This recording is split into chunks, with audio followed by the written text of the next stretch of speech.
हमारे सनातन धर्म में 7 नहीं 4 फेरे होते हैं। धर्म, अर्थ, काम, मोक्ष। 4 फेरों में जो 3 फेरे हैं पहले के, उसमें वर आगे चलेगा और चौथे फेरे में वधू आगे चलेगी। चौथे फेरे में वधू आगे चलने का अर्थ यह है, अगर पति पर कोई आँच आए तो उसे आगे बढ़कर, पत्नी भी ढाल बनकर खड़ी है।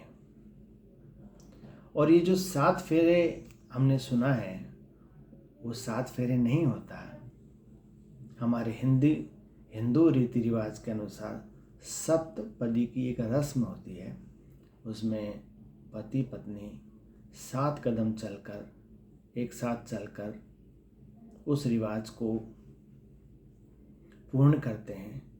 इसका मतलब यह है कि पति पत्नी 7 कदम एक साथ चलेंगे, उससे कहते हैं कि 7 जन्मों का नाता बना रहेगा। ये शादी एक ऐसा बंधन है जो एक जन्म का नहीं, जन्म जन्मांतर का बंधन है। अब 7 कदम चलने से पहले जो पत्नी है, पति से 7 वचन मांगती है, क्योंकि वो उसके पहले वाम अंग में विराजमान होगी। वाम अंग में विराजमान होने से पहले वो हर कदम का एक वचन मांगती है। तो उस वचन को मैं संस्कृत में सुनाता हूँ, फिर उसका हिंदी में भी आपको बताऊंगा। तीर्थव्रतोद्योपन यज्ञ कर्म मया सह प्रिय वयम कुर्याय वामांगयामि तदा त्वदीयं प्रवीति वाक्यम प्रथमं कुमारी।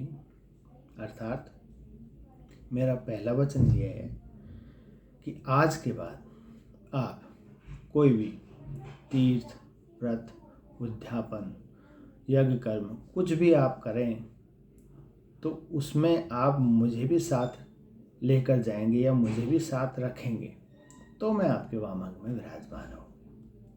तो पति बोलता है हाँ। तो मेरा दूसरा वचन सुनिए। पूज्यो यथा स्वपितरो ममापि तथेश भक्तो निज कर्म कुर्या वामांगयामि तदा त्वदीयं प्रवीति कन्या वचनम द्वितीय। मेरा दूसरा वचन ये है कि जिस प्रकार आप अपने माता पिता का सम्मान करते हैं, उसी प्रकार आपको भी मेरे माता पिता का सम्मान करना होगा तथा कुटुंब की मर्यादा अनुसार धर्मानुष्ठान करते हुए ईश्वर के भक्त बने रहना है। मतलब जो आपके कुटुंब में जो मर्यादा है उसके अनुसार आपको चलना है और धर्मनिष्ठ होकर आपको भगवान का भक्त बन के रहना है, तो मैं आपके वामांग में विराजमान होंगी। पति बोलता है ठीक है। तो आप मेरा तीसरा वचन सुनिए।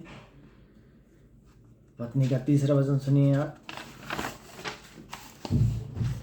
जीवनम अवस्थात्रये मम पालनां कुर्या वामांगयामि तदा त्वदीयं ब्रवीति वाक्यम वचनम तृतीय। मेरा तीसरा वचन है जीवन की तीनों अवस्था। देखिए, जीवन की 3 अवस्था होती है, युवावस्था, प्रौढ़ अवस्था और वृद्धावस्था। आप जीवन की तीनों अवस्था में मेरा पालन करेंगे। ये नहीं कि आपने जवानी में मेरा रूप देख के मुझे वर लिया, बाद में मेरा ध्यान नहीं रखा। तो आप जीवन की तीनों अवस्था तक मेरा भरण पोषण करेंगे, मेरा पालन करेंगे, तो मैं आपके वामांग में विराजमान होंगी। पति बोलता है ठीक है। अब मेरा चौथा वचन सुनिए। कुटुंब संपालन सर्व कार्य कर्तु प्रतिज्ञा यदि कातं कुर्या वामांगयामि तदा त्वदीयं ब्रवीति कन्या वचनम चतुर्थ। मेरा चौथा वचन ये है कि अब तक आप परिवार की चिंता से मुक्त थे, आज से आप विवाह के बंधन में बंधने जा रहे हैं, तो अब से परिवार की समस्त आवश्यकताओं की पूर्ति का दायित्व आपके कंधों पर है। आप इस भार को सहन करने की प्रतिज्ञा करते हैं तो मैं आपके वामन में विराजमान हूँ। जी सर, आता हूँ।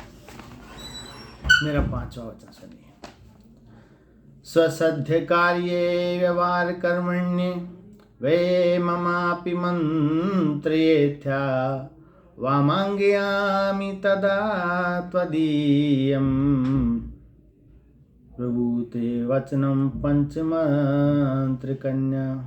आज के बाद घर के कार्य में, लेन देन में या किसी खर्चे में आप मेरी अनुमति लेंगे, मतलब मुझे भी बताएंगे, मेरी मंत्रणा लेंगे, मतलब मेरी भी सहमति आप लेंगे। पति बोला ठीक है। मेरा 6वां वचन। न मे पिमानवम सविदे सखीनां दयुतं नैवा दुर्व्यसनं भजश्चेत् वामांगयामि तदा त्वदीयं रवीति कन्या वचनम 6। जब मैं किसी पराई स्त्री या अपनी सखी सहेलियों के साथ बैठी हूँ तो आप मेरा अपमान नहीं करेंगे, ना आप कोई जुआ या शराब का प्रयोग करेंगे, मतलब कोई दुर्व्यसन नहीं करेंगे, तो मैं आपके वामांग में विराजमान रहूँगी। पति बोला ठीक है। मेरा 7वां वचन सुनिए। पर स्त्रिय मात्र समा समीक्ष स्नेह सदा चेतन्मयी कांत कुर्या वामांगयामि तदा त्वदीयं रवीति कन्या वचनम 7। आज के बाद पराई स्त्री को माता के समान समझेंगे और हम पति पत्नी के बीच में किसी तीसरे को नहीं आने देंगे, तो मैं आपके वामांग में विराजमान होंगे। पति बोलता है ठीक है। तो ये जो 7 वचन पति मानता है तभी पत्नी उसके वामांग में विराजमान रहती है। उसके बाद में सप्तपदी की रस्म होती है। राधे राधे।